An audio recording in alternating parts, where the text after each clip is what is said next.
Hello my viewers and welcome back to my channel. In a world where accountability often takes a backseat to comfort, one voice stands out, echoing the call for justice and solidarity.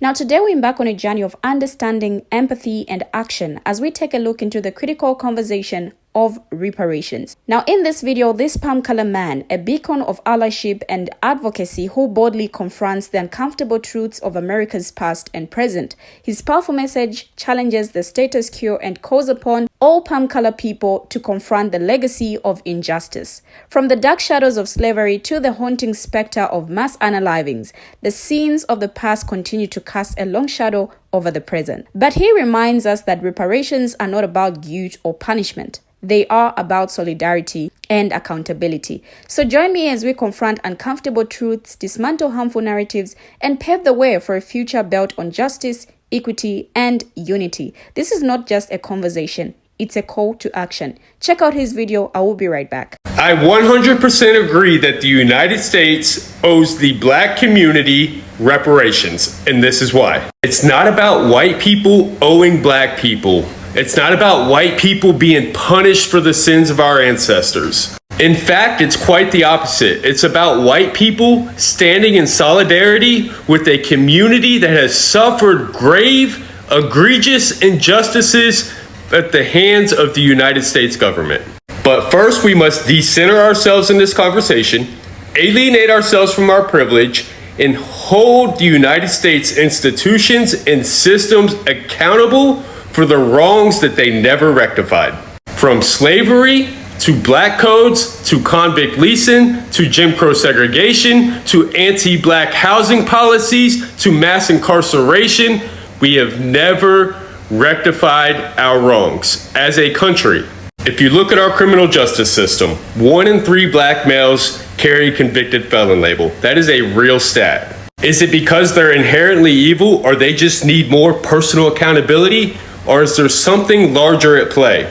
All the data shows by every statistical measure, the black community has been disproportionately impacted by every institution or system in the United States, from education to healthcare to criminal justice system to banking to housing, which we still have de jure segregation in effect today. And when it comes to housing, neither parties are absolved from this because both parties were responsible for the de jure segregation that we see today. The New Deal by Franklin Roosevelt didn't invent the segregationist practice of housing, but it did institutionalize it.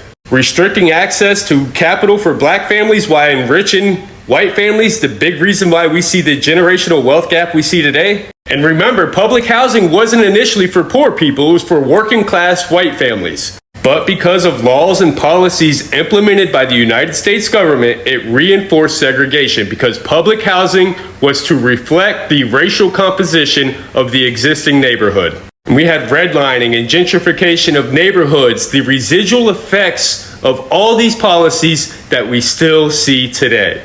Reparations is about rebuilding and investing in the black community. Our government was held accountable to some extent for the grave injustices that we committed, the atrocities that we committed against Native Americans. We were also held accountable for the Japanese internment camps. But the United States government never made good on its 40 acres and a mule to the black community. Everybody else got paid. The United States was held accountable for these injustices. I'm a convicted felon. I had to pay a debt to society, to the United States government, to the state of Florida, for the crimes that I committed. I was held accountable. To this day, my past is still being used against me. In fact, if I were to go before a judge today, the first thing he would do is bring up my past and say it's probably a pretty good indicator of what my future will be. But we don't keep that same energy for our government. We don't hold them to the same level of accountability and to the same level of scrutiny. So if you're thinking to yourself, I don't know anybody, you're absolutely right. But our government does. And as citizens of the United States who uphold the Constitution, it is our duty, it is our responsibility to hold our government accountable. As taxpayers, as citizens of the United States, we all pay, not just white people. Anytime there's an injustice in the United States by a government agency, whether it's the police department, sheriff's department, any government agency, the taxpayers are always the ones that foot the bill. Why? Because in America, we believe in justice, or at least we say we do. No matter what side of the aisle you're on, I'm sure we can all agree that our government is corrupt. Stop allowing them to make us turn on each other. What better way to stand in solidarity with our brothers and sisters than to advocate to make right what has been wrong and never been rectified? People ask me all the time, what are my solutions to the problems that I speak on? Well, I can assure you that this would be a step in the right direction. This is the pathway forward. Reparations in America today. As white people in America, we have been conditioned for the longest time to say things like, I didn't own any slaves. Why should I be responsible for my ancestors? Jim Crow, that was over 50 years ago. It was so long ago. It's 2024. Name one racist law in the United States of America. And this is what I saw that opened my eyes. What were some attributes of Jim Crow segregation? Black people in America face second-class citizenship, right? Disenfranchisement from voting, barriers to education, barriers to employment, barriers to housing. Then in 1964, we passed the Civil Rights Act. In 1965, we passed the Voting Rights Act, which says that we can no longer discriminate based on race. And voila, just like that, magically, the United States of America is no longer racist. The slate was wiped clean, right? In 2024, what group of people are we legally allowed to discriminate against in the United States of America? If you answer convicted felons, you are absolutely right. We're allowed to disenfranchise from voting. We're allowed to create barriers to housing, jobs, and education. Now, do you think it's a coincidence that 1 in 3 black males, as opposed to 1 in 6 Latin or Hispanic males and 1 in 17 white males are convicted felons? Now, there have been some more recent reports that say those rates for black males are dropping, but it's still 1,807 black men per 100,000 were held in state or federal prisons in the United States during 2021. That does not include people being held in county jails. That number is 327 out of every 100,000 white males and 810 out of every 100,000 Hispanic males. And here is a chart showing the 700% increase in our prison population since the end of the 1960s, early 1970s, which was the Civil Rights Movement and the passing of the Civil Rights and Voting Rights Act. Just look at that increase in the prison population. You see, in the age of color blindness, when we're no longer allowed to be explicitly racist, racism evolved structurally, and our criminal justice system became the epicenter of systemic racism. And rather than seeing this as a problem, the majority of white people will say, just don't commit crime, accept personal accountability for your actions. It's the culture, it's the rap music, it's the fatherless homes. It's everything else in the world except systemic racism. So I had to begin asking myself some tough questions. Do I believe that black people are just inherently evil? Do I believe that they have the proclivity to commit more crime than white people? Or is there something much larger and nefarious at play that is systematically targeting certain demographics of people in this country? Well, what took place since the Civil Rights Movement? We had the war on drugs in the 80s with Ronald Reagan putting crack cocaine into the black and Hispanic communities. We had the 1986 Anti-Drug Abuse Act, which differentiated between rock cocaine and powder cocaine, which we know disproportionately impacted the black community. We also had the 94 crime bill. And the irony in that is that most conservatives, most Republicans will deny that systemic racism exists. Then when you point out the criminal justice system and mass incarceration in the United States, well, they'll be like, well, Joe Biden created the 94 crime bill. Wait a second, I thought you said it didn't exist. People love to cite that 13% of the population make up 50% of the violent crime in this country. But they always fail to acknowledge that 13% of the population make up nearly 60% of the exonerations in this country. They're 7 times more likely to be wrongly convicted. 13% of the population makes up 31% of these school-related arrests, 3 times more likely than a white student to be suspended from school. And you know where I learned all this information from? Black women, black authors, and black content creators. And black women are the most disrespected and stigmatized group of people in this country. And as my friend consciously always says, education is elevation. Wake up, America. Now, the impassioned plea for reparations made by this palm color man strikes a powerful chord. echoing sentiments long echoed by those advocating for racial justice. His assertion that reparations are not about punishing individuals for the sins of their ancestors, but rather about rectifying systemic injustices is backed by a wealth of historical evidence. Indeed, the United States has a dark history of systemic oppression against the Black community, from the horrors of slavery to the insidious legacies of Jim Crow segregation and anti-Black housing policies. Now, these injustices have had profound and enduring impacts on generations of Black Americans, perpetuating cycles of poverty, disenfranchisement, and marginalization. Contrary to the oft-repeated refrain of "I didn't own slaves" or "that was in the past," the reality is that the legacy of slavery and discrimination continues to shape the socioeconomic landscape of America today. For example, studies have shown that the racial wealth gap persists, with Black households consistently trailing behind palm-color counterparts in terms of income, home ownership, and generational wealth. The mass unalivings of Black Americans, fueled by discriminatory sentencing practices and the war on drugs, has disproportionately devastated Black communities and perpetuated cycles of poverty and disenfranchisement. By calling for palm-color Americans to confront their privilege and hold institutions accountable for past and present wrong, this palm-color man highlights the importance of collective action in dismantling systemic racism. It's not enough to simply acknowledge the injustices of the past. True solidarity requires active engagement in dismantling the structures that perpetuate inequality. In essence, his message serves as a powerful reminder that reparations are not only a matter of moral obligation, but also a crucial step towards building a more equitable and just society for all. Now, the enslavement of Black people in the United States lasted for centuries and was deeply entrenched in the nation's economy and social fabric.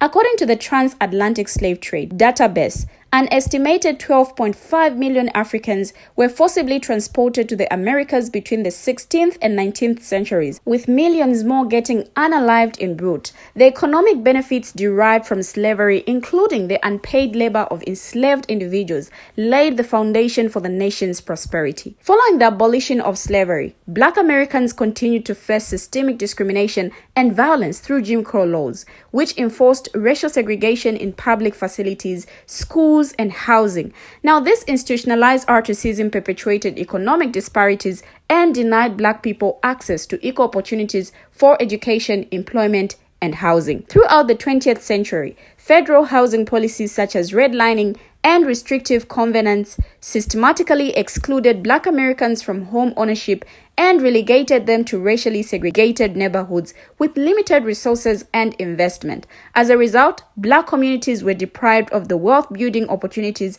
afforded to palm-color Americans through home ownership. Now, the war on drugs and harsh sentencing laws disproportionately targeted Black communities, leading to a staggering increase in the unaliving rate of Black Americans. Despite similar rates of DUs across racial groups, Black individuals are far more likely to be arrested, convicted, and imprisoned for D offenses compared to palm-color counterparts. Now, this overrepresentation in the criminal justice system has devastating consequences for families and communities, exacerbating economic inequality and social disenfranchisement. Acknowledging palm-color privilege is not about assigning blame or guilt, but rather recognizing the advantages that palm-color people inherently benefit from a society structured around racial hierarchies. By confronting and dismantling systems of privilege and oppression, individuals can work towards creating a more equitable society where everyone has the opportunity to thrive regardless of race. Now, this call for reparations is grounded in a deep understanding of America's history of racial injustice and the ongoing impacts of systemic racism. By addressing these historical wrongs and advocating for meaningful reparative measures, people can move closer to achieving true equality and justice for all. The economic impact of slavery extended far beyond the direct exploitation of enslaved individuals. Slave labor contributed significantly to the economic development of the United States, particularly in industries such as agriculture, textiles, and manufacturing. Enslaved people were denied the right to accumulate wealth on property or pass down inheritance, depriving future generations of economic stability and opportunities for upward mobility. The Jim Crow era entrenched racial segregation in all aspects of life, from education and employment to public accommodations and voting rights. This system of like laws reinforced racial hierarchies and perpetuated the marginalization of Black Americans. The effects of Jim Crow laws are still felt today, as evidenced by persistent racial disparities in education, employment, and wealth accumulation. Redlining, a discriminatory practice by which banks and government agencies systematically denied mortgage loans and insurance to Black neighborhoods, effectively segregated communities and perpetuated housing inequality. Now, this led to devaluation of Black-owned property and the concentration of poverty in urban areas. The repercussions of redlining continue to shape patterns of residential segregation and economic disparity in American cities. The United States has the highest unaliving rate in the world, with Black Americans disproportionately represented in the criminal justice system. Mandatory minimum sentencing laws, racial profiling, and disparities in access to legal representation contribute to the overrepresentation of Black individuals in prisons and jails. Mass unalivings not only devastates families and communities, but also perpetuates cycles of poverty and social marginalization. Palm color privilege refers to societal advantages that palm color people experience as a result of their race, often without being consciously aware of it. Now, these privileges can manifest in various forms, including greater access to education, employment opportunities, and legal protections. Recognizing and acknowledging WP is essential for fostering empathy, understanding, and meaningful allyship in the fight against racism and inequality. By confronting the historical legacies of slavery, segregation, and systemic racism, people can begin to dismantle the structural barriers that perpetuate racial inequality in America. Reparations offer a means of acknowledging past injustices and providing tangible support to communities that have been disproportionately harmed by centuries of oppression and exploitation. The transatlantic slave trade not only forcibly displaced millions of Africans, but also disrupted entire societies and cultures. Enslaved individuals endured unimaginable suffering, including physical and psychological abuse, family separation, and exploitation. The economic gains derived from slavery were substantial, as the labor of enslaved people contributed to the prosperity of industries such as cotton, tobacco, and sugar. The wealth accumulated from slavery helped to finance infrastructure projects and establish financial institutions that bolstered the nation's economic development. The Jim Crow era was characterized by pervasive racial discrimination and violence aimed at maintaining WS. Black Americans faced systemic barriers to accessing quality education, healthcare, and employment opportunities. Segregated schools were underfunded and inferior, perpetuating cycles of poverty and limiting social mobility for Black children. Racially motivated violence, including unalivings and race riots, terrorized Black communities and reinforced the subjugation of African Americans. Redlining, along with other discriminatory housing practices, systematically denied Black Americans the opportunity to build wealth through home ownership. The federal government's Homeowners Loan Corporation implemented color-coded maps that designed predominantly Black neighborhoods as hazardous, making it difficult for residents to secure loans or insurance. Now, this practice perpetuated housing segregation and exacerbated disparities in wealth accumulation between palm-colored people and Black households. Discriminatory lending practices such as steering Black home buyers into subprime mortgages contributed to the housing crisis and the subsequent foreclosure epidemic that disproportionately affected Black communities during the 2008 financial crisis. We have finally come to the end of the video. Share your thoughts in the comment section. Thank you for watching and see you in my next video.